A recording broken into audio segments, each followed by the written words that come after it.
Bueno, pois a idea xorde dun descubrimento realmente, non? De descubrir imaxes gravadas por un dos veciños, un dos antigos veciños de Aceredo, que se chama Francisco Villalonga.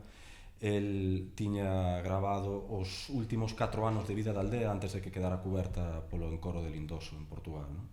Gravou desde o ano 88 ata o ano 92, ata o último momento no que esas aldeas quedaron cubertas polo encoro. E a partir de aí empezamos a investigar, a chamar porta por porta para saber se máis veciños aparte del gravaran imaxes, non? E ao final descubrimos que sí, que había máis xente, e recopilamos pois un material de arquivo moi valioso que recolle todo o que sucedeu nesas aldeas que ha chegado en Coro desde mediados dos anos 65, desde mediados dos anos 60, non? Desde 1965, as primeiras imaxes.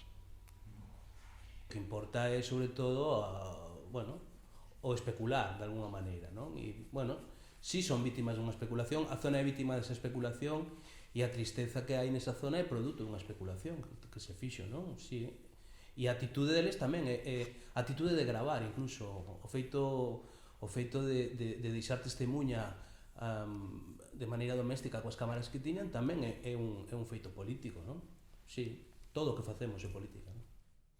Eu creo que nas grabacións que fixeron os veciños hai un xesto que para min é un xesto cinematográfico puro, que ten que ver co que dis ti, non? Co paso do tempo e, sobre todo, ca intención de crear memoria. Eles están grabando porque están intentando crear memoria para cando todo eso quede cuberto pola agua.